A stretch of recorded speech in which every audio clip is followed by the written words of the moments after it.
Hello, everyone, and welcome to Police Off the Cuff, Real Crime Stories. I'm your host, retired NYPD Sergeant Bill Cannon, a 27-year veteran of the NYPD. Tonight's show is just one of the most bizarre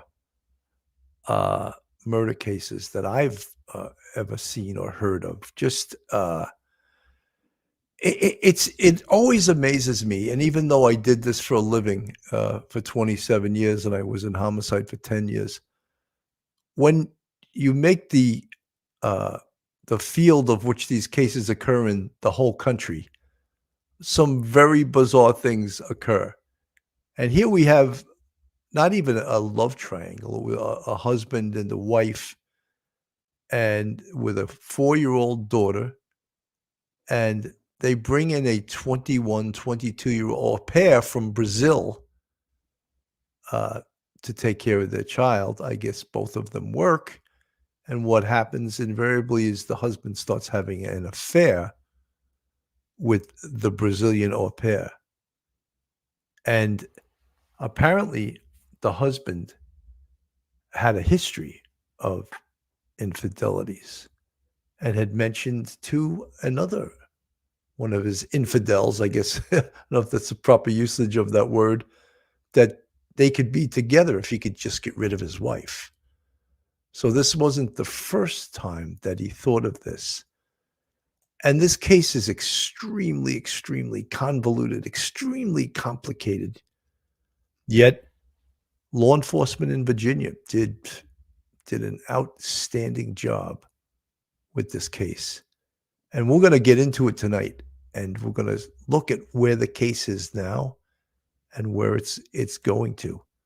So folks, hold on to your hats, hold on to your seats, hold on to your glass of wine, your cup of tea, whatever you need to get you through this. You're about to enter true crime from a police perspective. You're about to enter the off-the-cuff zone, the police off-the-cuff zone.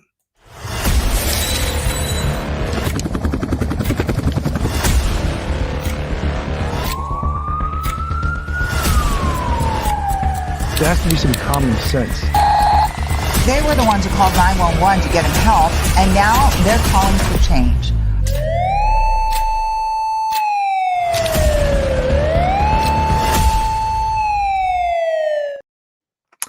Folks, now a quick word from our newest sponsor.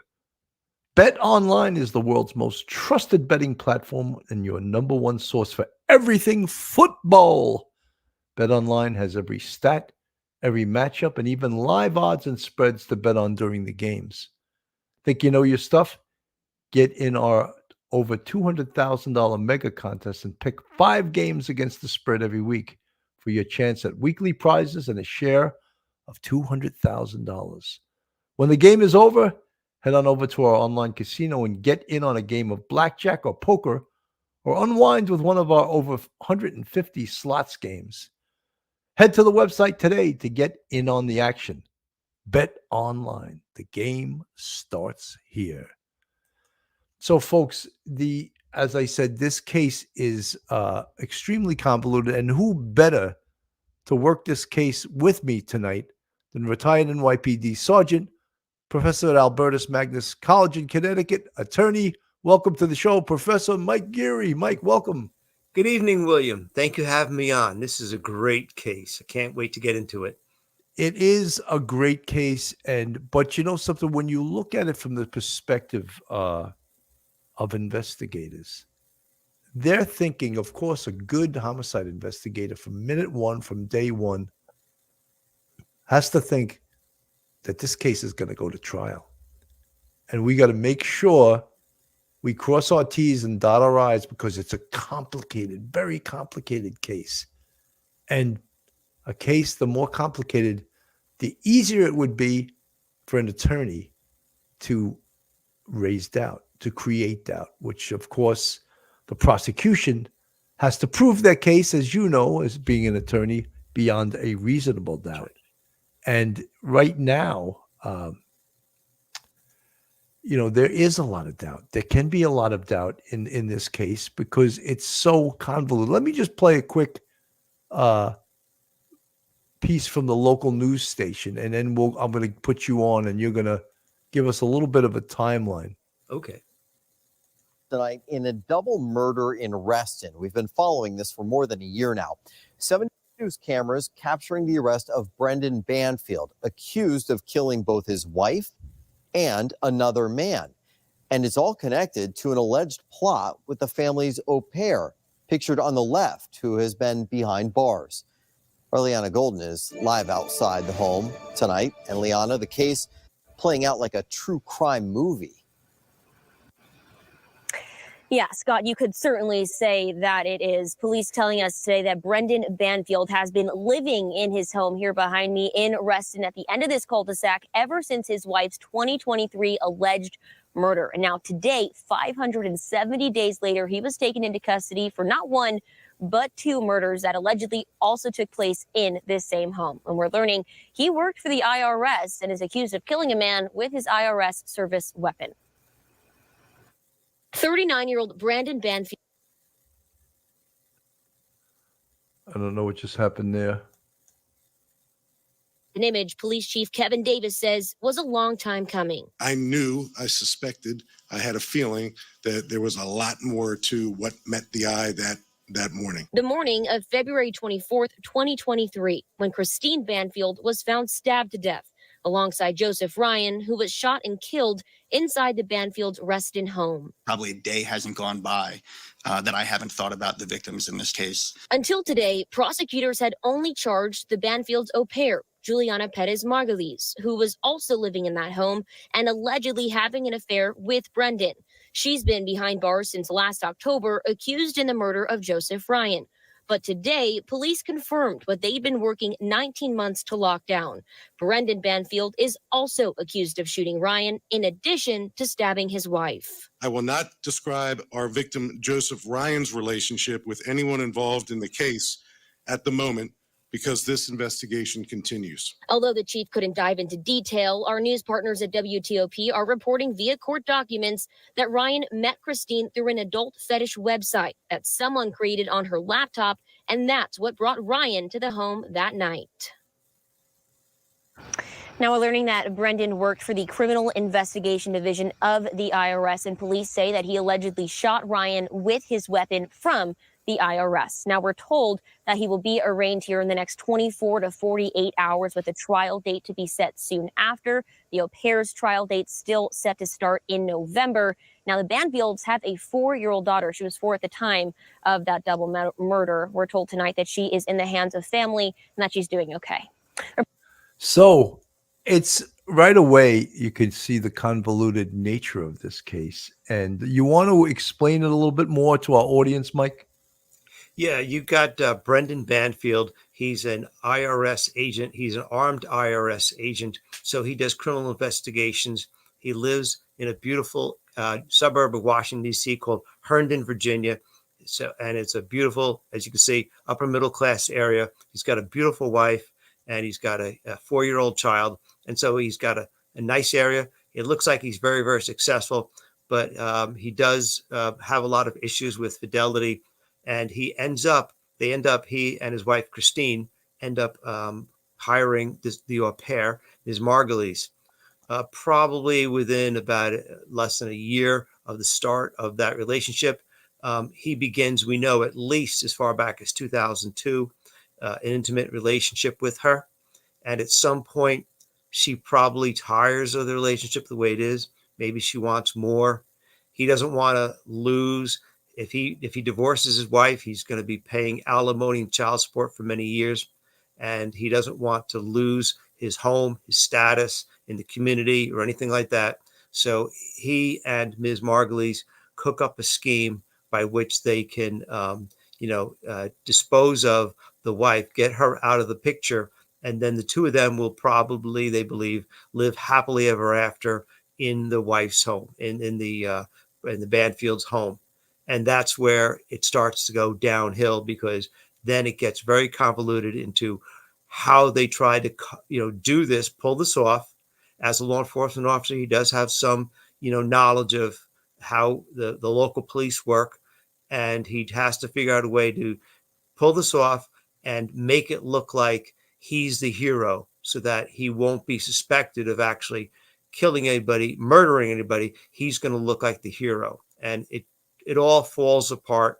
And it's a very complicated case. It took a long time, like a year and a half, but they finally figured it out, put all the pieces of the puzzle together, and both he and the au pair are now in jail awaiting trial. According to the Washington Post, Brendan Banfield told police that when he entered his Herndon home with the family's au pair one morning in February 2023, they interrupted an intruder stabbing Banfield's wife, Christine, and that Banfield shot the man.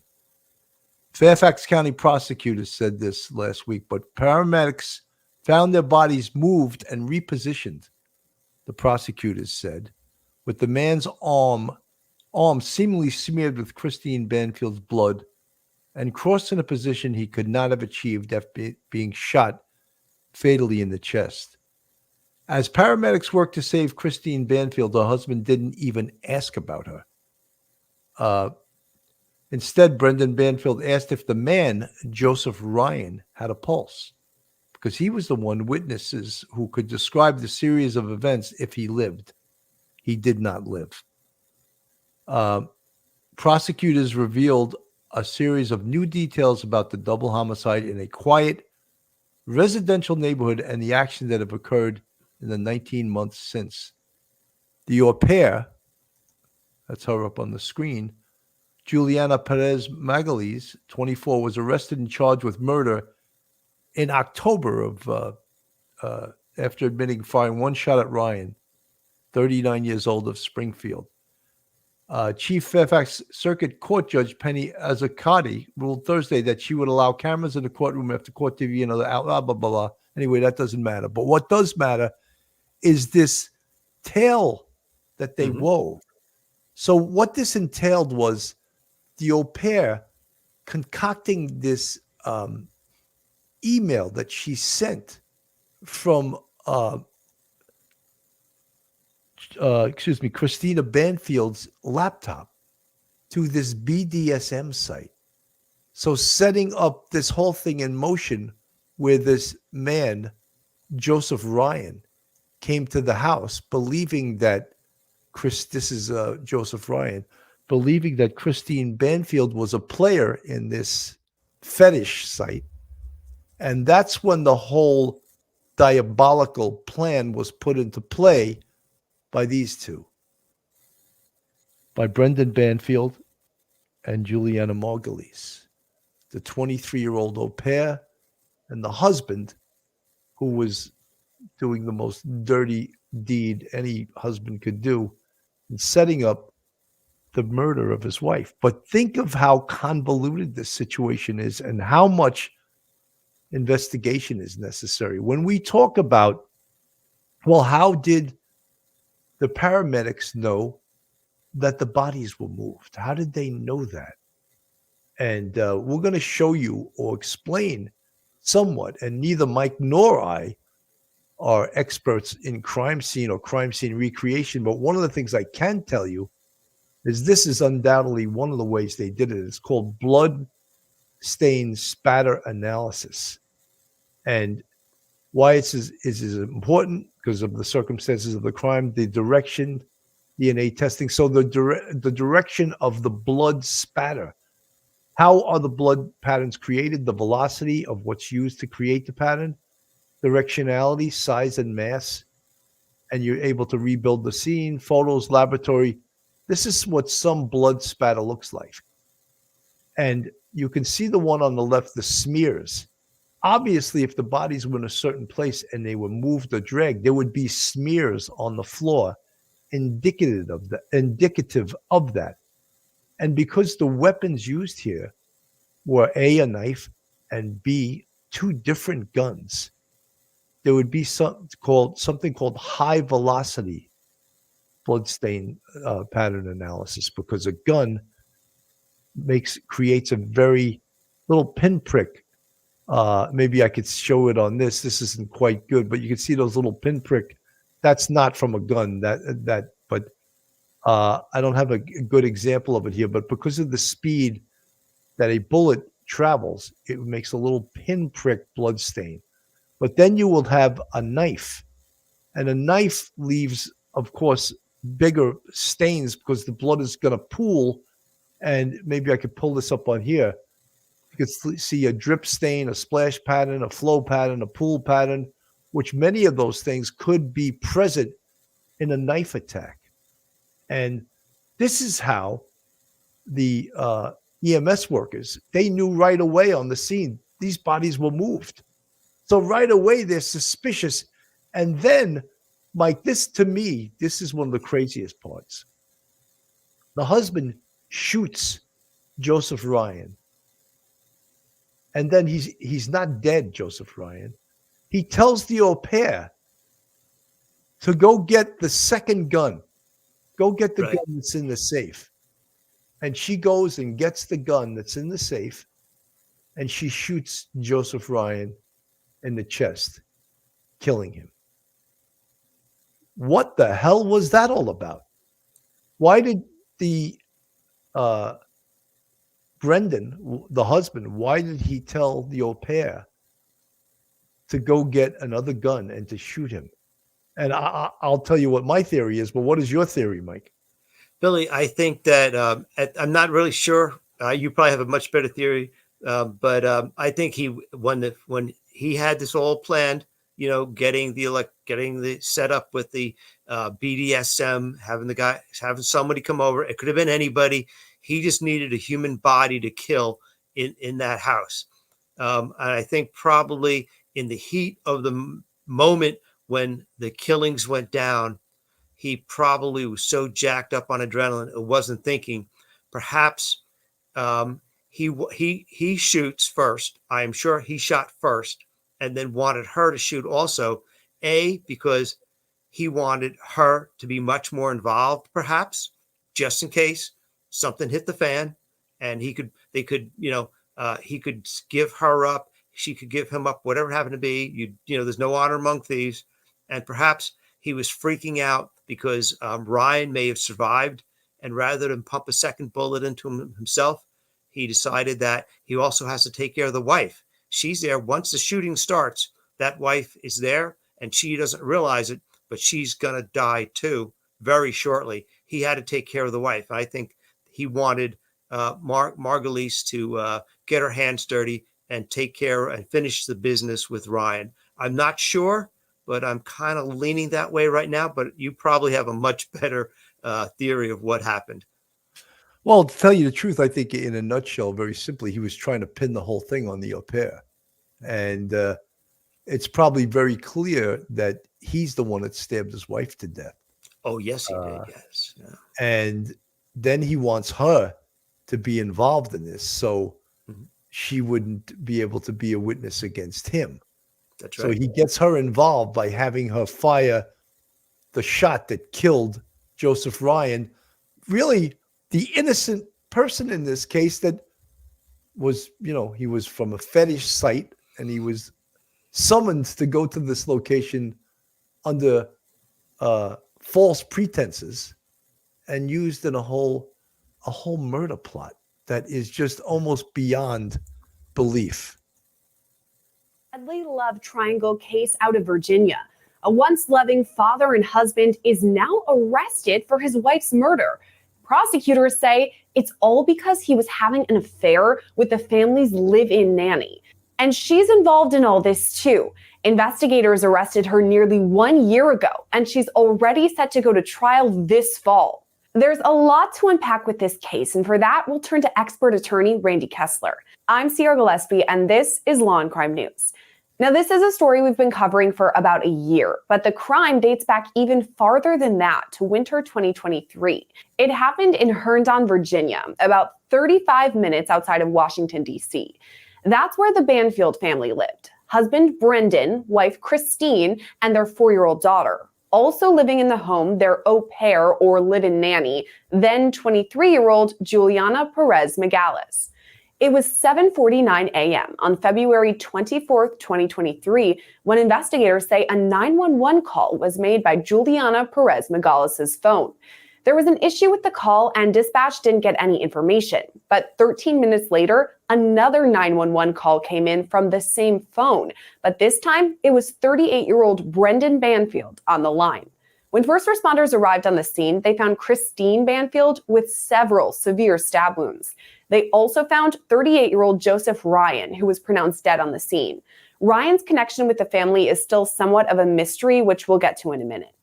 Right away, paramedics rushed Christine to the hospital, where she was later pronounced dead. Back on the scene, investigators found 2 firearms and a knife. And here's the story they got from Brendan and McGallis after the murders. At about 7:30 that morning, McGallis left the Banfield home with the 4-year-old daughter. When she realized she'd forgotten their packed lunches, she turned around and went back home.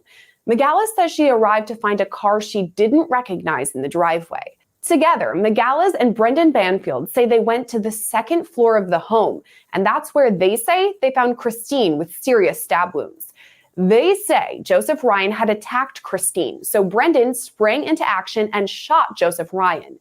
There's a lot of names here, so let's clear this all up. Brendan Banfield is the husband in the case who worked as an IRS agent. He says he used his service weapon to shoot Joseph Ryan, who he'd never met before.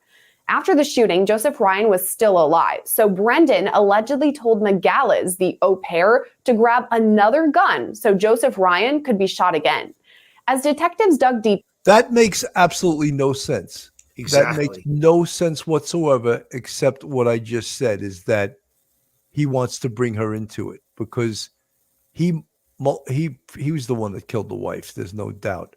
This guy, Joseph Ryan, he was a poor slob that came there under basically not his false pretenses, by a ruse really from the au pair, utilizing the wife's laptop to send this email as if she was interested in BDSM. And really what that is, I don't know much about that fetish, but it's people that like to have pain inflicted upon them, either by stabbing them, hitting them with, I mean, it's bizarre. It's really And bad stuff. that's what BDSM is. And apparently this guy, Joseph Ryan, was on a website that was into those things. And the au pair, the devious au pair that was having the affair with the husband, went through with this. But look, he's the 39-year-old man with a wife and a 4-year-old child. He's really the worst in this, not the au pair. So this is how this thing plays out. Let's go back to the law and crime. into the murder investigation, they began to find interesting circumstantial evidence against both Brendan and McGallis. To start, prosecutors believe Brendan and McGallis were having an affair and that the motive in the case was so that they could live together without his wife. When searching Brendan's bedroom, the one he shared with his wife Christine, investigators found framed pictures of he and McGallis together. Prosecutors have described her as a, quote, live-in lover, saying they also found her lingerie in the same bedroom. On top of that, prosecutors say Brendan and McGallis went to a shooting range together a couple months before the murders. Then, just 1 month before the murders, Brendan returned to that same shooting range and purchased a gun. So that happened a month before the murders, but just days before, both Brendan and McGallis got rid of their phones, trading them in for new ones. If you're watching this video, it means you're a fan of law and Unbelievable, Mike. Yeah. So then, you talk about premeditation. You are famous for saying consciousness of guilt, but here they are, they're practicing at a firearms range, right? Right. He buys a second gun. He obviously was going to make the au pair be the stupid one in this. And because look, if he didn't have her involved in the murder, then him killing his wife by stabbing her, the au pair could easily be used as a witness against him, and would have basically no knife in this fight, so to That's right. speak. But now she's involved, so he shoots Joseph Ryan, who is the BDSM visitor, the gentleman caller from Right. BDSM, Right. that was totally set up in this situation. And then he first shoots him, and then he gets the au pair to shoot the chest shot, the kill shot on Joseph Ryan. So now she's involved. But some of the amateurness of this, and the guy's an IRS agent. He's no cop. He's just he's a fraud investigator. So look at that. They get rid of their cell phones. Consciousness of guilt, Mike? Absolutely. What is the the possibility that would be something that had nothing to do with the crime? I don't believe in coincidence. Coincidence happens occasionally, of course. Strange things happen, but when someone say, for instance, someone is killed by their spouse, a month after a brand new life insurance policy was put out on them, that is not a coincidence. That's consciousness of guilt. Same thing here. He goes to they get rid of their phones. To me, that's consciousness of guilt. When's the last time you lost your phone? It happens really, really rare. And the two of them, both of them losing their phones at the same time, come on, that's ridiculous. And I think that trip to the range, that was to get her used to firing a firearm. Holding a firearm and pointing it at a human being is not always the most natural thing for people. We shot at paper targets in the range, but in the street, you're pointing your firearm at a living human being. That's a totally different dynamic. He wanted to desensitize her to shooting a weapon and being not afraid to discharge that weapon. Remember, he was going to be there too. That's moral support for Ms. Margulies killing poor Mr. Ryan. So, it doesn't pass the straight face test as a cop. Even the idea that he would shoot to save his wife's life, and then the guy is alive, and he tells I think he told investigators that he ordered the au pair to get a second gun, I guess maybe to watch him. If you're an investigator and you're talking to a cop, and everything is about retaining your firearm safety protocols, firearms discipline, in the midst of this kind of thing, a police officer telling an investigator, oh yeah, by the way, I told you au pair to go grab a firearm. That does not make any sense whatsoever. I think the police, as you say, the paramedics could see that there's something wrong. The police investigators, read somewhere where within about an hour, they were kind of wondering about his story. And it took a long time for all the pieces to fall into place, electronic pieces, all those little electronic breadcrumbs. But, they knew something was really wrong probably that afternoon by the time they finished their first preliminary, go over of the crime scene. Oh, yeah. Carson C. from the chat, he had been cheating before the au pair arrived. Carson C., you're 100% right. Apparently, they'd interviewed several women that said he was a player. He was a player out there. And to one of them, he had said continuously that he was willing to leave his wife. And the only problem was his wife was still around.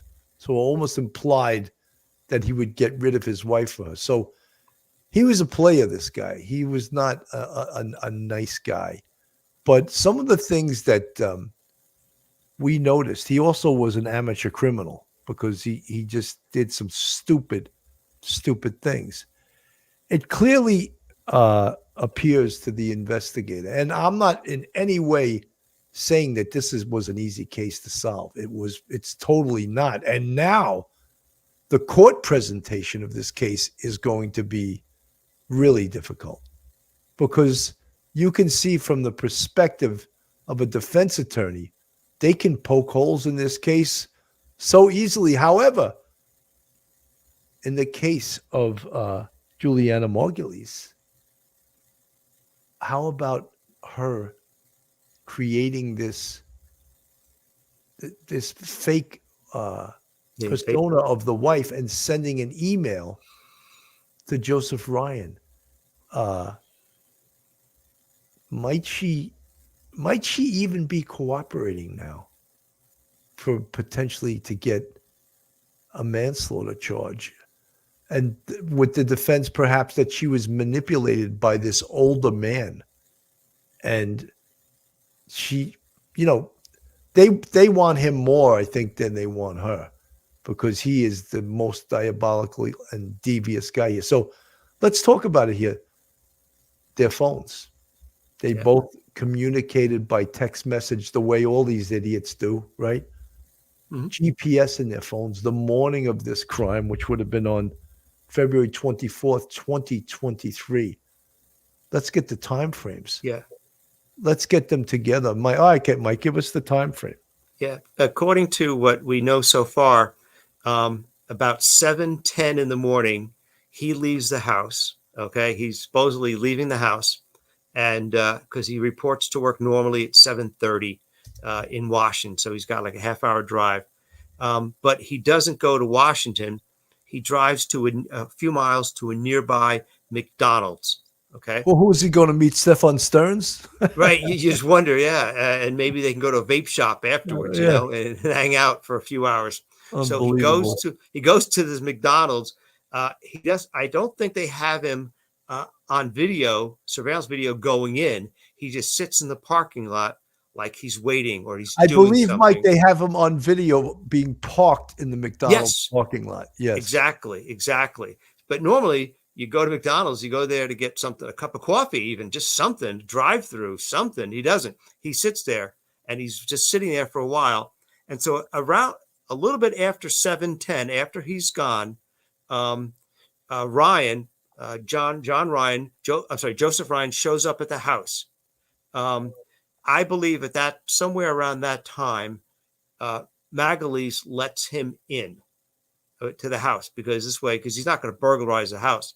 She lets him in. He's there supposedly on a date with a girl who's into this BDSM fetish, who he knows online as a girl named Anastasia number 9. So he's there to meet this girl and that's the appointment sometime after, 7 o'clock early in the morning. She lets him in. She then calls Magalese, and then Magalese calls Ryan at 7:37. He gets the phone call while he's sitting in McDonald's at 7:37 in the morning, which means the plot is already started. Come on back. He drives back to the house and he returns probably a little bit after 7:40. It's a really brief time frame. He returns about 7:40, and then Magalese, and then the crime happens. Magalese then calls 911 at 7:49, hangs up. So that's 12 minutes after she initially called him, and he goes back to the house. She calls 911, hangs up. 13 minutes later at 8:02, she calls 911 with her cell phone again, and both she and Banfield are talking to the 911 operator. So everything happens between 7:10 and 8:02. Him leaving, Joseph Ryan coming to the house, Margulies calling him, Banfield returning, the homicide happens, and the cops are called at 9:11 to 8:02. Very short time frame, a lot of movement going on, but that's what happened, and that's how brief it went from being, for Mrs. Ryan, Mrs. Banfield, a normal day in her life. She had no idea what was going to happen. Joseph Ryan had no idea what was going to happen. They were both set up for murder, cold-blooded murder by Banfield and Margulies, and it happened between 7 o'clock, 7:10 in the morning, and 8:02 in the morning. It was all over by 8:02. And you can imagine somewhere around 7:45 when the shooting started, between that and 8:02, that inside that house must have been a horror house, a madhouse, of shots being fired, people being stabbed, and moving the bodies around. That was probably an insane experience for everybody, and a horror for those two people, Ryan and poor Christine Banfield, who were both murdered in cold blood.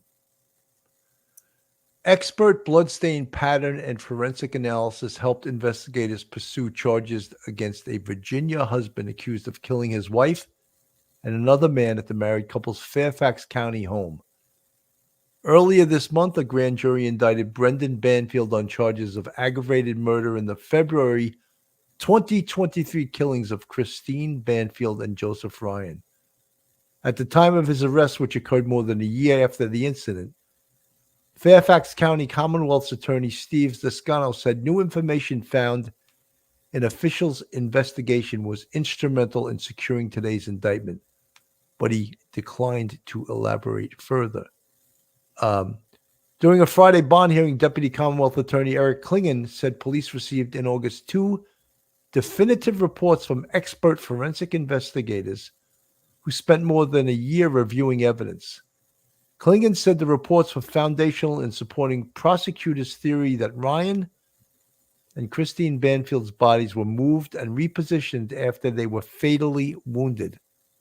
Klingon also said Ryan's arms were moved and smeared with the wife's blood. John F. Carroll, Brendan Banfield's attorney, argued in court that Klingon's narrative of what happened was not evidence of the husband's killing his wife. It just doesn't add up, Judge Carroll said. At the end of the hearing, Fairfax Circuit Chief Judge Penny Ascarati denied Banfield bail, requiring the defendant to remain in the county jail until his trial, which is scheduled for February. The blood spatter evidence is one piece of official sprawling investigation into Banfield and Juliana Perez Margulies, the family's au pair, who was also charged with second-degree murder in Ryan's killing. Margulies was arrested last October and will face a trial this November. So when you think that you're that smart, maybe you can defeat human beings and their senses and their intellect, but you can't defeat science. So right away, the crime scene did not look kosher to the crime scene investigators. And they knew right away, and I can show you one of the ways. If you look at this blood spatter, see the smear? You move bodies that are bleeding, you're going to have smears on the floor.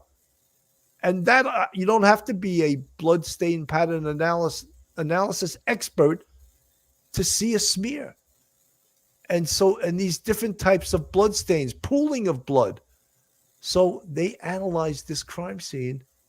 And right away, if a crime scene is set up or staged, what does that say about the people left behind?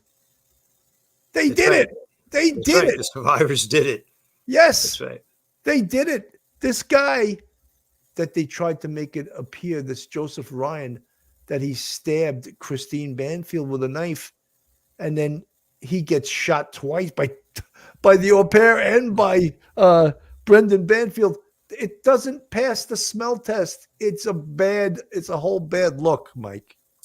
Yeah, Billy, as you said, he's an IRS agent. He investigates fraud, companies and things like people, individuals. He has a weapon, but he's really a peace officer. He's not a law enforcement officer that's out on the street solving crimes like involving robberies and things like that. So he does have law enforcement training. And the problem with that is he's smart enough to be dangerous. He's smart enough to think that he can actually get away with some sort of diabolical plot. That's the scary part about it. And that's the sad part about it. The problem is, I even said this before many times, if Albert Einstein, probably the smartest person that's ever walked the earth, if he wanted to kill Mrs. Einstein, he couldn't get away with it. The police would catch him because you may be smart in fraud, but you're a rank amateur in homicide. That those Fairfax County homicide detectives, that's what they do. That's what they do day in, day out. They don't go after bicycle thieves. They go after homicides. They go after killers. They know what looks weird in a crime scene. Remember, this was supposed to take place, I think, in the second floor bedroom, the master bedroom. And probably Ryan was killed in a different part of the house, but they had to get him up there and dump his body and shoot him. And it just all did not look right. When somebody falls down, they fall a certain way. And if there's staining, or there's splashing of the blood in a weird way, or there's smearing of the blood, like, wait a second. Well, how if He's supposed to have been shot here, according to the survivors of the story who actually shot him, including a law enforcement officer. Why is it that there's blood maybe over here in the hallway or something that may have been missed? You know, that place was a madhouse of mayhem and terror for those few minutes, because they had to do the dirty deed. They had to move the bodies into a position where it would pass, at first blush, a basic, like say me, if I'm a patrolman in uniform, or I'm a patrol sergeant and I get there first before the homicide detectives come, he may be able to kind of get his story past me, because I don't specialize in that. I'm a patrol sergeant. But once the homicide detectives come, he's smart and stupid at the same time. He's diabolically smart, along with Margulies, for setting up his wife with his fake account. But he's stupid and he's dangerous because he doesn't know enough to get away with this. Blessedly, thankfully, it all came down upon his head. It all came crashing down. But he ended up unnecessarily taking two people's lives in cold blood. It's sort of unbelievable. Folks, this is Police Off the Cuff, real crime stories. If you like real crime, true crime from a police perspective, you're in the right place. And if you're not subscribed, go on our YouTube, hit that subscribe, actually right on the screen, hit that red subscribe button. And if you want to contribute to us financially, we have a Patreon with 4 different levels, and we also have a YouTube channel membership with 5 different levels, and you can contribute and join the Police Off the Cuff real crime family. This is from Vinnie Politan and from Court TV. Were married with a small child. They lived in a beautiful $1 million home in the D.C. suburbs in Herndon, Virginia. Brendan worked for the government as an armed IRS law enforcement agent. To help with their small child, the Banfields hired an au pair. Her name was Juliana Perez Magalhaes, and she was from Brazil. Everything seemed to be very normal with this family until the morning of February 24th, 2023. On that morning, a man named Joseph Ryan showed up at the house. He was responding to an ad on a fetish website from a woman who was into BDSM, cutting, and knife play. The ad was placed from Christine Banfield's computer. Now, what happened next that morning is not 100% clear, but the results are. Christine was stabbed and killed. Joseph Ryan was shot and killed. Juliana, the au pair, called 911, as did Brendan Banfield, Christine's husband. Then, months later, Juliana was arrested and charged with murder. Then, prosecutors charged Brendan Banfield with murder. So now in this case, we have 2 dead bodies, 2 defendants, and a lot of unanswered questions. This case has many layers to it and shrouded in some level of mystery here. And it took a while for investigators to try to uncover this to get to the point where they could bring charges in the case, but they have. And in September of 24, Chief Kevin Davis from the Fairfax County Police Department spoke publicly about the case. Let's take a listen.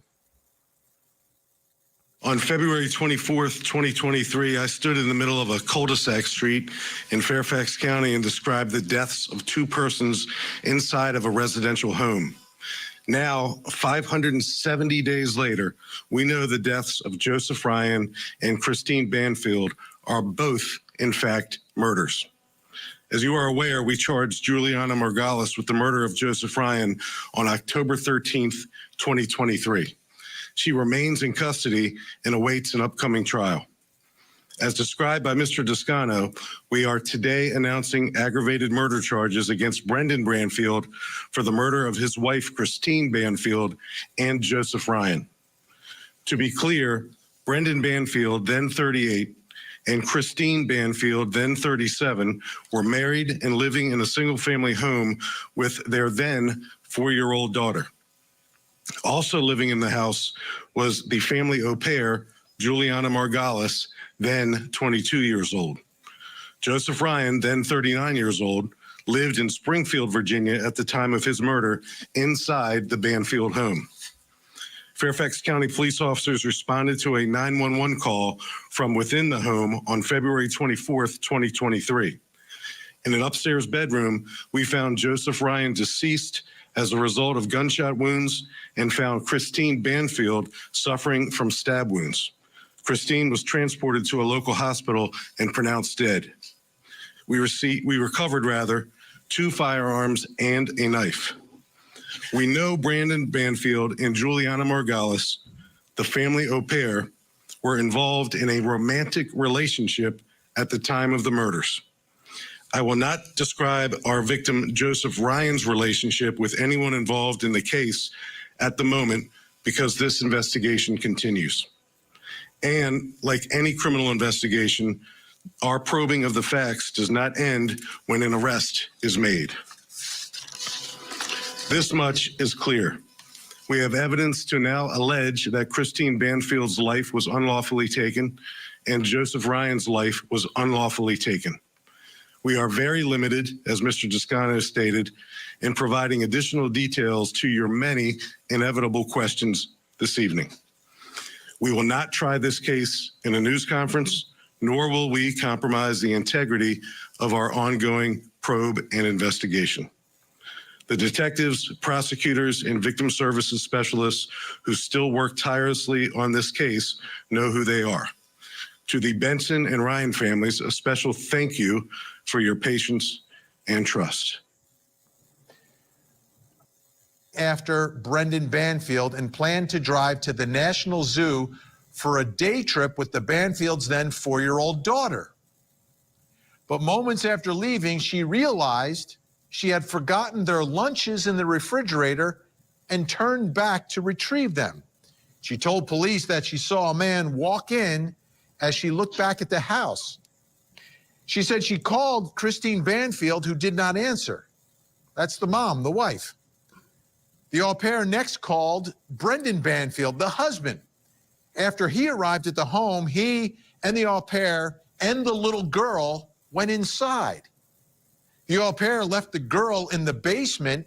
That right there, there's another thing. Mm-hmm. So they know they're going to do the dirty deed, right? Right. They're going to commit murder, so they leave the little 4-year-old girl in the basement. Who would leave a 4-year-old child alone in the basement of a house? Well, 2 killers, 2 murderers would. That's who. I mean, doesn't that seem ridiculous to you, Mike? It's ridiculous. If all 3 were walking into that house, Banfield, Margulies, and his daughter, you would want that and you're a cop and you're armed with your service pistol and you're going to investigate some strange man who you think now is somewhere on the 2nd floor of your home where your wife probably is. You're immediately going to tell her, take the baby, stand outside, call 911, let them know that I am right now a law enforcement officer and I'm going into my house, my own home. Get somebody here forthwith.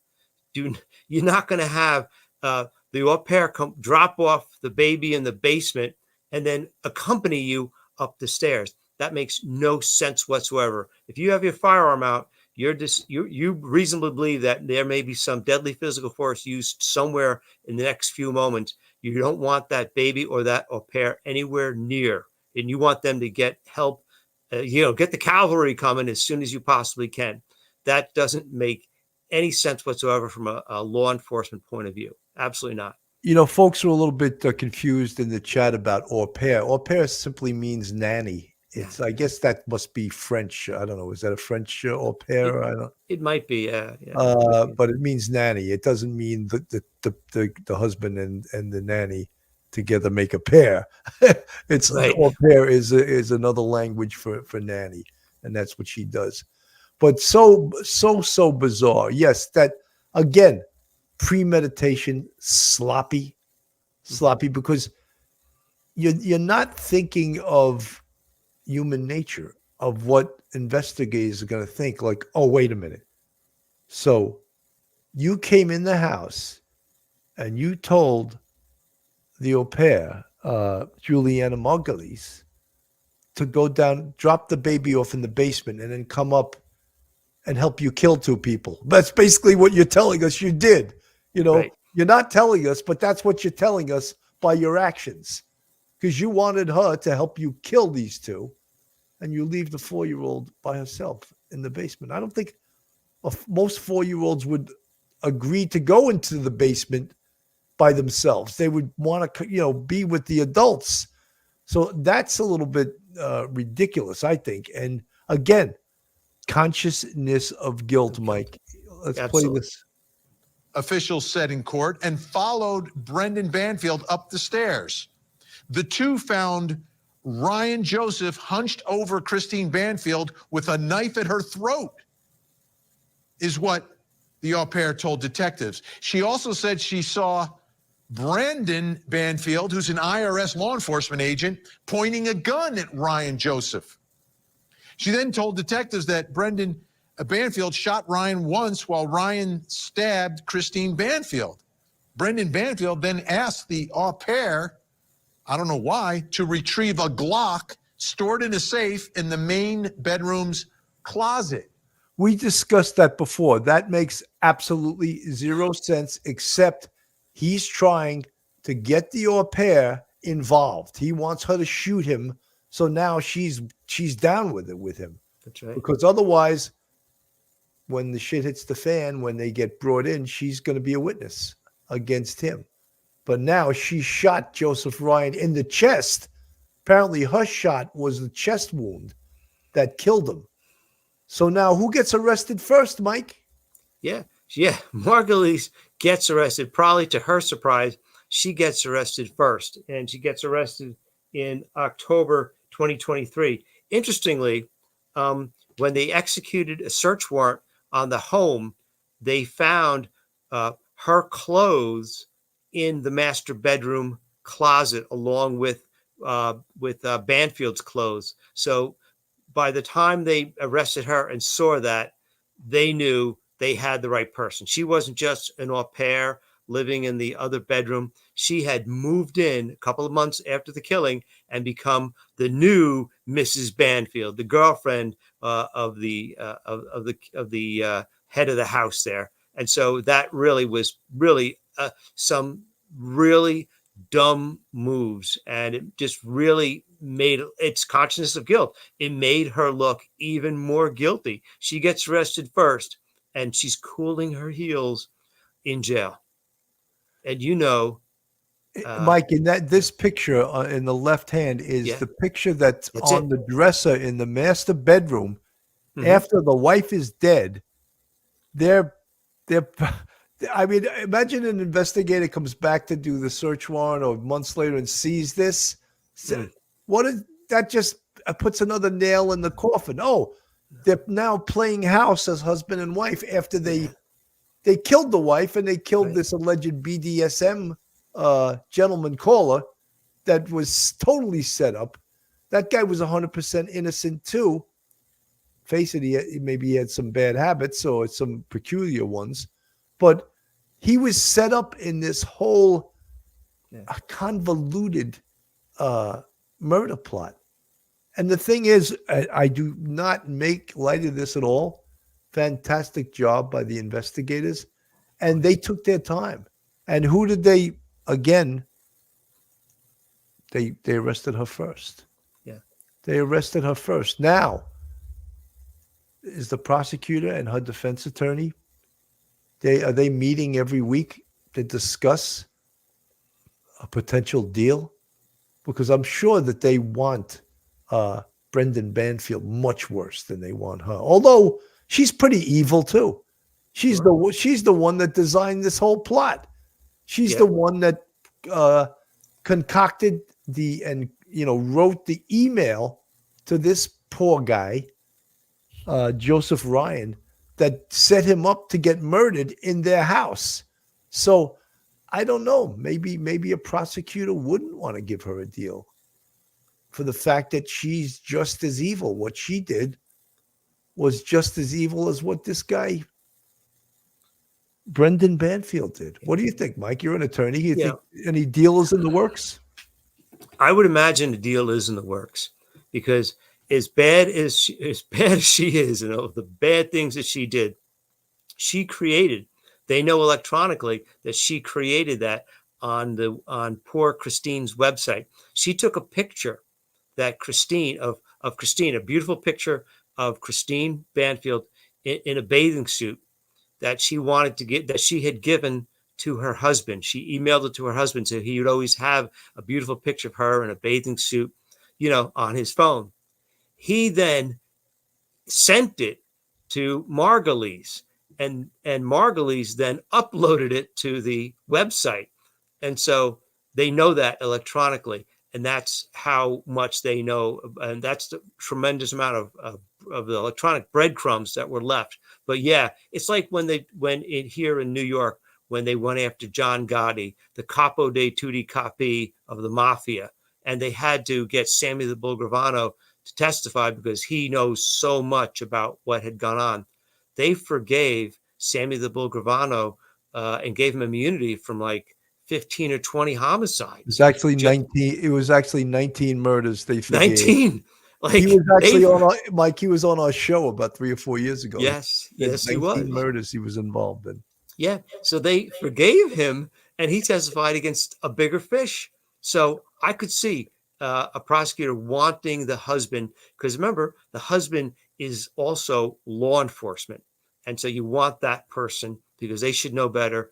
And the husband is the one who they believe actually stabbed his wife to death. Not only did he take one shot at Ryan, but he also, they believe, proceeded to kill his wife, stabbed her to death. I mean, how sick, demented, and violent is that? He's a sick dude. Yeah. From the chat, Teodad Derek Shani. This guy had all these other affairs. Look at him. He's no gift to womankind. That's right. That's for sure. And he's an evil guy. And he had several affairs. Judith Sturgis, she killed someone. Deal not. Judith, I would love to believe that, but prosecutors make deals with murderers all the time. All the time, Lieutenant Peter Pranzo, welcome. Good to see you, Lieutenant Pete. He's saying hello to all the police off-the-cuff friends. Lieutenant Pete's a great friend of this channel for probably since the very beginning. Beginning. Even when we were doing our show in the Sergeant's Benevolent Association office, Lieutenant Pete, he was a guest back then. He was a guest on the show. Good to see you. The Astro from space, she ain't no baby, she's a thought. Yeah, I know what that means. If anyone that doesn't know what a thought means, just ask your neighbor. They'll tell you. It's not a ingratiating term. It's a term sort of from the hood. Let's go back to Vinnie Politan here for a second. He's law enforcement, and he's telling the au pair to go get a gun.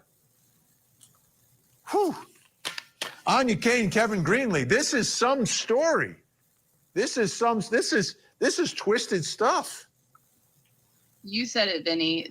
I feel like if I was watching an episode of a police procedural and this was happening, I would think, okay, this is a little bit over the top. But unfortunately, it's real life, and 2 people are dead.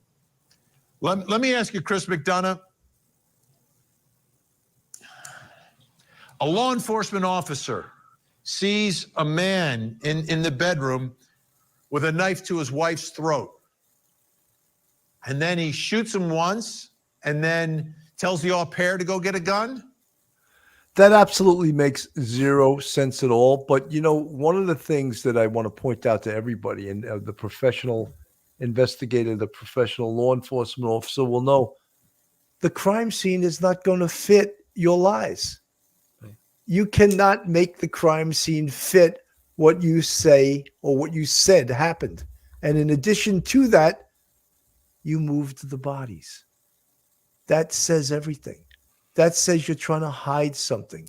That says, guess what? You did it, and you're trying to hide the evidence. You're trying to change the crime scene to fit what you say happened because you're lying.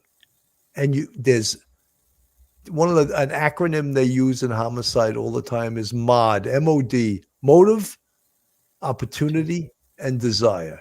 And all 3 of them were here. You had the motive. You set up the opportunity.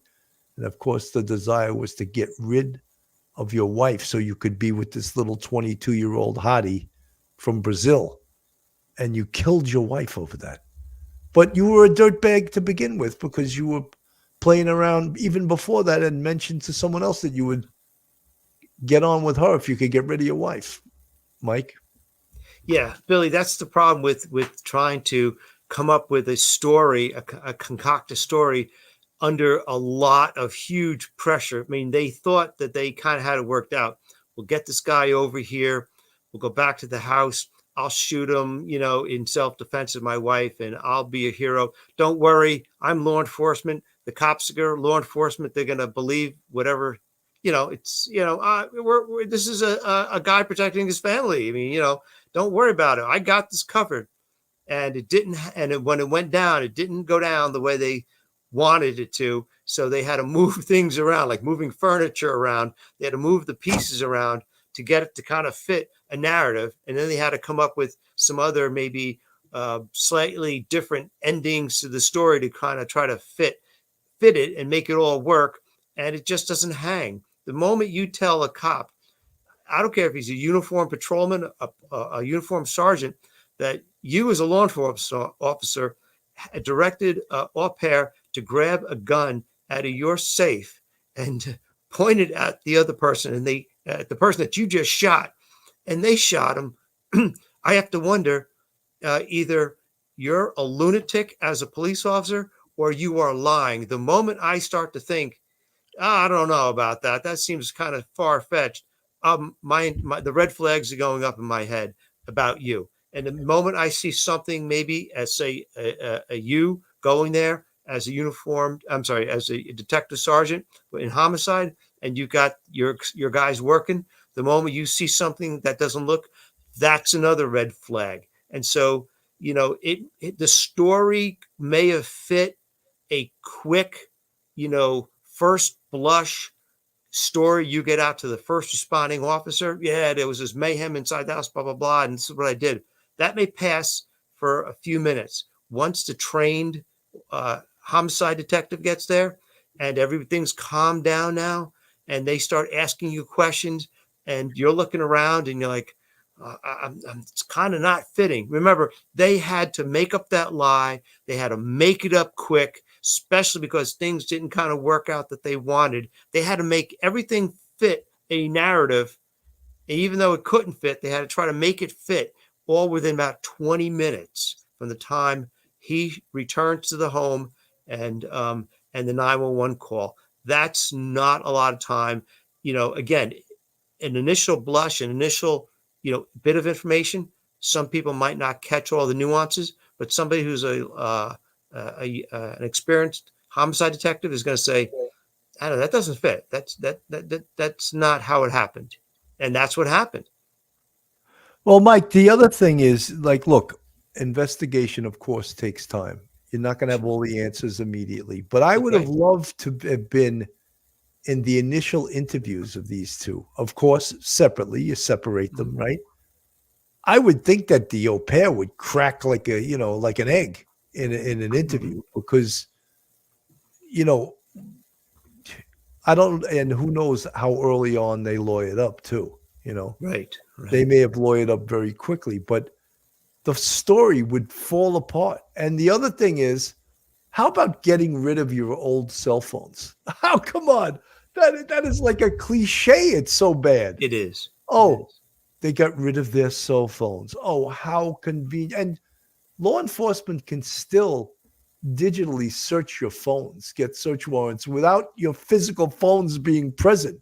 They can still do that. It's in the cloud, right? That's right. It's still in the cloud. So they can search all of that. That's going to give them a treasure trove of text messages, times, places. And so the idiot IRS agent, let's call him an idiot. He is an idiot, right? Yes. He doesn't even understand this stuff. And he said, that's why the IRS is in such a bad situation, because they got idiots like this guy working for him. Yeah. Anyway, all of that digital information, then the clincher she's sending the email to the BDSM guy, Joseph Ryan, using the wife's laptop. But yet it's not in her language. And just think, a Brazilian girl, I'm not sure how proficient she was with English, but certain words you might say incorrectly, Right. you know, Exactly. because you're not used to speaking English as your friend. So that would be traceable to, wait, the wife didn't write this. And the wife apparently also had no history of BDSM, you know, frequenting a site like that. So all of these things, of course, are red flags also. So you have the digital evidence from the wife's computer, right? The cell phones that they tried to get rid of, right? And then, of course, the morning of, when he goes to McDonald's. Why is McDonald's always, the last two murders, it's been an integral part. McDonald's, I was going to take it to McDonald's, you know? So, That's right. So he's hanging out in the McDonald's parking lot. How convenient. And then she forgets the lunches. Come on. All these reasons are so amateurish and so ridiculous. But guess what? The police knew this was a tough case, and they didn't rush it. They didn't lock up Juliana right away, right? They didn't lock up the au pair right away. They waited. Right. And then let's take her first. And look how long it took them to lock up Brendan, the husband. Brendan Banfield didn't get locked up till what? Just September 16th this year. Yeah. So they waited because they want to nail this mofo, right? And they wanted to make sure they had a good case. And this is still, even with all the evidence they have, the digital evidence, the cell phone evidence, the forensic evidence, the blood spatter evidence, it's still not going to be an easy case. It's not. It's because you got to look at how this was set up electronically. You know, remember, it was the wife's laptop that was used. Okay. And so you may, just that fact alone, you may get someone on the jury to say, well, okay, they've got a good case, but is that beyond a reasonable doubt? Remember, it could be the wife's habit. Maybe the wife was into BDSM. After all, it's her laptop. I mean, how many people have access to your own laptop? And you just have, look, the defense is going to consider a hung jury to be a victory, because then they, rather than go through a whole second trial, they may get a good plea offer from the prosecutor. So all they're looking to do is turn one, juror against the prosecution and provide the juror with an alternative explanation of how this all happened. And if you can just get one juror and they vote not guilty, then that's a victory for the defense. So this is going to be a tough case to prosecute. It all hinges on that electronic evidence and that crime scene evidence, that the reading of the movement of the bodies and the reading of the blood spatter pattern, and that electronic information. That's the whole case right there. So that's not an easy case. No, but that evidence is very, very strong. Let me go back to Law and Crime again with this website. The site apparently involved kinks, BDSM, and other fetishes. There, investigators found a profile for Christine, but they say the messages she sent don't really add up. According to friends and family, the way the messages are written on the site is not how Christine usually would write her texts or emails. Even still, there are messages showing someone with Christine's username speaking with Joseph Ryan, the other victim. Detectives believe someone else was writing these messages, scheduling a meetup at the family home for the day of the murders. So the double murder happened last February, and about 8 months later, Megales was arrested and charged in Joseph Ryan's murder. She's been in custody ever since and is set to go to trial in November. Fast forward to this week, Monday, when investigators issued another search warrant at the Banfield family home. Officials haven't said what was collected, except that some newly gathered information led to Brendan Banfield's arrest. He was indicted by a grand jury on 4 charges of aggravated murder and use of a firearm in commission of a felony. Now he's being held without bail. So why did it take so long for Brendan's arrest? And what does this mean for the future of Megalez's trial? For all that, we turn to attorney Randy Kessler. No, I just think this is the kind of case that the public, is interested in, because, people that would do one thing, how far do you go and how bold do you get? And, and P. Diddy cases all over the news, and he had money, power, control, and yet he wanted more and he needed more. I think those are the kind of cases that the public is interested in, is when is enough enough? When can a human being be satisfied? And it's not enough just to be cheating. You want to make sure that you can have the rest of your life alone with her. And that's sort of the easy story to believe. The flip side is the good people are thinking that's not what he did, and it's not true. And we're just trying to find a way to bring closure and blame somebody. They have another good defense, which is this guy, John Ryan, was a bad guy and did it. And let's just blame it on him. And despite the fact that the husband wasn't faithful, the wife wasn't faithful either, he's already suffered. He lost his wife. He's been under the, cloud of suspicion. Enough is enough. So which way is the jury going to go? What's the evidence going to be? Fascinating. When you're going through and researching a case like this, learning the facts and details, what's going through your mind? What were they thinking, right? I mean, it's just assuming the worst. And lawyers by nature are cynics, because we have to prepare for the worst and think, if the worst happened, how do we defend it? I just think, people cheat. People have affairs. And so he was cheating with the au pair. That carries a lot of risk, inherent risk and financial risk. But what makes somebody think, I'm going to get away with this, and it's worth the risk of being caught and being put in jail for the rest of your life? I just don't understand. What can be worth that risk? It just, it'll never make sense to me. Well, this is a story we've kind of been following for a while, because the murders happened way back in February 2023. Then the au pair was arrested in fall of 2023. And now here we are, fall of 2024, and the husband is arrested. I'm wondering, why did it take so long for the husband to be arrested and charged? That's what makes it interesting. And the best is yet to come, right? There was some piece of evidence that we don't know yet, some witness, some text, some admission, some recording that has him saying, listen, if we pull this off, we can get married. Or there's some piece of evidence, some kernel, some, smoking gun, as we like to say, that's got to come out, because otherwise they would have arrested him before. But now to feel confident enough that they can arrest him, or maybe she confessed, maybe she said something. I can't wait to see what it is, but it's something that they're going to have to use as their starting line when they start off with the jury trial and say, ladies and gentlemen, let me tell you what ties this case together. And here it is. And it's the proverbial smoking gun, the text, the confession, the video.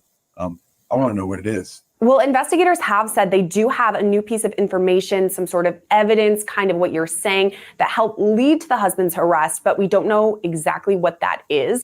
One of the things, Mike,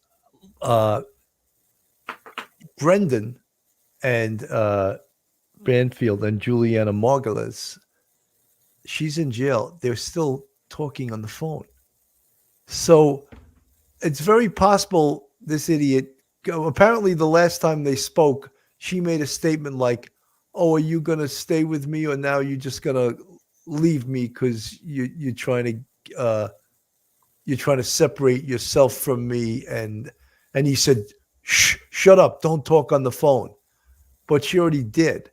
And apparently she has a mother in Brazil that's financing her legal fight here.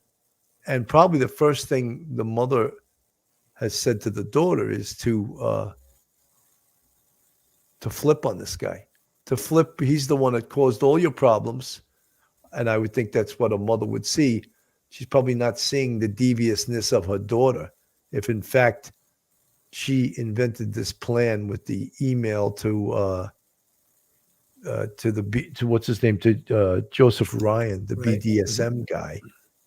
If she's the one that choreographed that, then to me, she's just as bad as Brendan Banfield. But I have to think he is worse, because he's the husband. He has a 4-year-old daughter. He kills his wife, then shoots this other poor guy. I have no sympathy for him. But when you look at the overall picture, this Juliana is pretty damn devious too. Someone from the chat just wrote something that I wanted to. Where did I just see it? Here we go. Lucy Liu, Sergeant Bill. I have a friend from Brazil. She's funny at times because she thinks in Portuguese, then tries to translate into English, or gets confused at times, and she will often mix up her words. Lucy Liu, that's my whole point. That I think if she was writing these emails, she was probably mistakenly writing it in sort of like a Portuguese vernacular in that language. Yeah. The English words, but in sort of that language's thoughts. And I think you guys know what I'm talking about. Todad Derakashani, I hate it when they use a random image of a guy in shackles as an illustration. So cheesy. There's lots of random guys in shackles these days. Joanne W., she probably thinks he loves her. Yeah, well. Todad Derakashani, the mother resides in the U.S. according to the newspaper reports. Well, the mother is obviously 100% behind the daughter and is going to support her. But she's the daughter. Juliana is going to go on trial in November. That's right. She's been in jail for a while. So that case is going to set the tone for the second murder trial of Brendan. And now they would both be charged with the double murder, acting in concert. And she actually pulled the trigger, killing this poor guy, Joseph Ryan. So, this is a tough case for the state, but sure. It's also a tough case for these perps. Yeah, I mean, they could hold off on her trial and try them both together as co-conspirators and co-murderers in this murder plot. But she had been arrested so much earlier, they already had her on the schedule. So what I'm thinking is they want to go through with her trial first, get a conviction on her. Once you get a conviction on her, you can then flip her and have her testify against Brendan Banfield in his trial next year, and then maybe she'll get a huge reduction in her sentence, maybe from a 25 to life to say a 15 to life or something. But once you get her on the hook for a homicide or for a murder, you got a lot more power over her than you have now, because then she's looking at the rest of her life potentially behind bars. And so you've got that leverage, and it's all about getting the leverage and breaking one person and getting them to flip on the other. You get her on felony count murder, and she's looking at life. She'll flip, she'll talk, she'll make a deal. She knows this guy doesn't love her. She knows that now. She'll probably be very happy to testify and about all the little horrific intricacies of this case, how this all came about. She'll hang it all on him. She'll get a reduced sentence. And when you weigh the factors, like who's more bad, I'd say she's 49%, he's 51%. So get him. You're right. They're both bad to concoct this evil plot, accused of killing two people, including his wife. Yeah. The couple's au pair is also charged and is awaiting trial. Yeah, her defense argues that she fired the gun out of self-defense after the wife was stabbed to death. But questions remain if the au pair's alleged affair with the wife's husband played a role. Our Matthew Torres was in the courtroom as he breaks down this still very complicated and frankly salacious case. Yeah, no doubt. This case certainly has a lot of layers to it. Before the hearing today, I spoke to Brandon Banfield's, one of his relatives. She didn't want to say over the phone what his relationship was with her, but tells me, quote, they're asking for a miracle.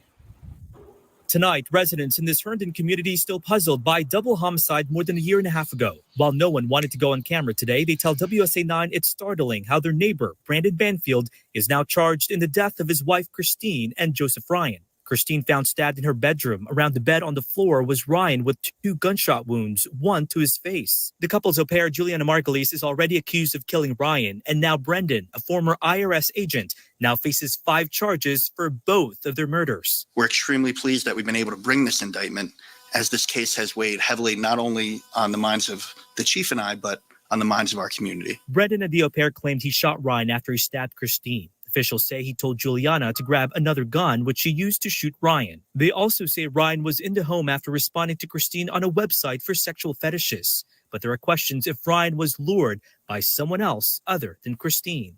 To be clear, Brendan Banfield, then 38, and Christine Banfield, then 37, were married and living in a single-family home with their then 4-year-old daughter.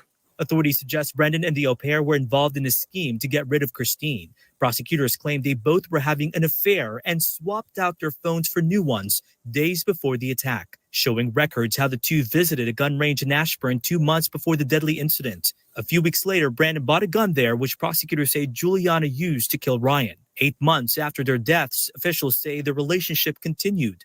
Framed photos of Brandon and the au pair could be seen in that same room he once shared with his wife. And today's court hearing was pretty brief, lasting for only just about a minute. We saw Brandon Banfield going in with a green jumpsuit, sitting next to his attorney. There is now another hearing scheduled for him this Thursday. In the meantime, Juliana's trial has been scheduled in November. Guys? So pretty amazing.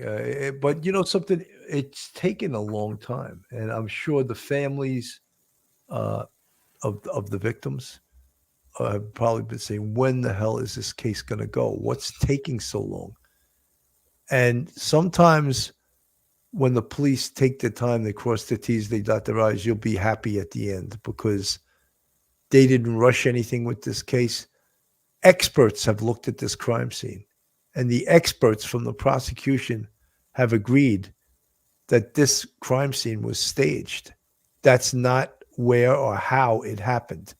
So the bodies were moved. And again, we gave you a little, not a demonstration, but we spoke about bloodstain pattern analysis. And that itself is a science.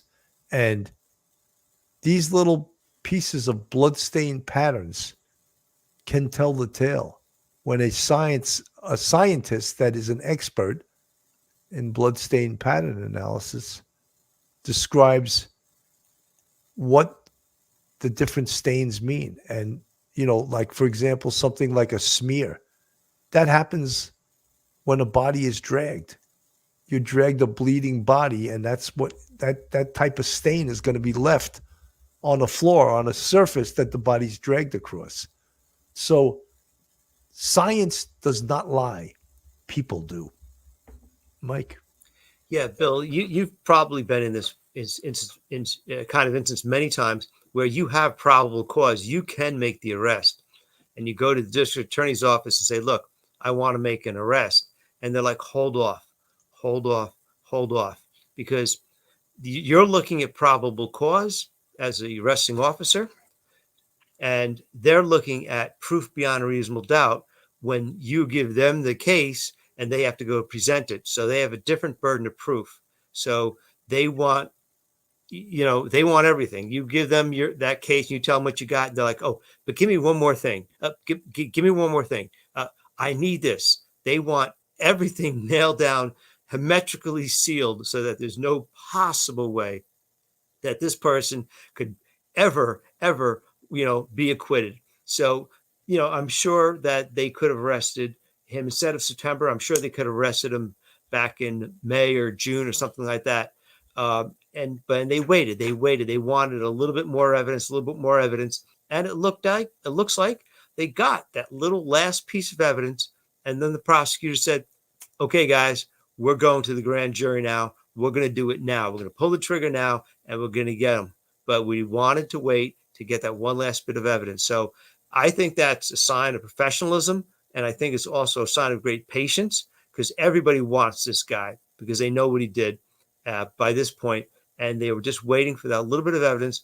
But that shows how professional they are, and it's better for everybody when you take your time. And remember, he's not a flight risk. He's not somebody who is he has maybe dual citizenship with a country that we don't have an extradition treaty with. He's not a flight risk. He's not going anywhere. He lives right there in Washington, D.C. They may have been tailing him occasionally, but it's good for everybody that they took that long. It tries people's patience, but in the end, like you say, you're going to be happy you waited, because you'll get a much better case presentation by the prosecutors. Absolutely. Folks, I want to thank everyone for tuning in tonight, and everyone prayers for Florida, especially the west coast of Florida, Sarasota, the Fort Myers area, the area where the hurricane is flying, going right over with 100. I don't know if it hit land yet, but I'm sure everyone here knows someone or has friends or relatives that live in Florida. Let's pray that the damage and the loss of life is kept to none. Hopefully no one gets killed in this, but it seems like it's happening way too often these days. Anyway, thank you so much for tuning in tonight. We will stay on this case as it goes to trial. It's so interesting. And again, law enforcement, I think, did a fantastic job. And that's why they really have a great chance of getting convictions in this case. Mike, your final thoughts? Final thoughts just for everybody who's watching: be patient, and justice will be served. Have confidence in that. And Brendan and Ms. Margulies will get the justice that they so richly deserve. Keep our fingers crossed. Absolutely. Folks, have a great night tonight. We'll see you the next time. Police Off the Cuff, Bill Cannon and Professor Mike Geary. We'll see you next time. God bless. One episode just ain't enough.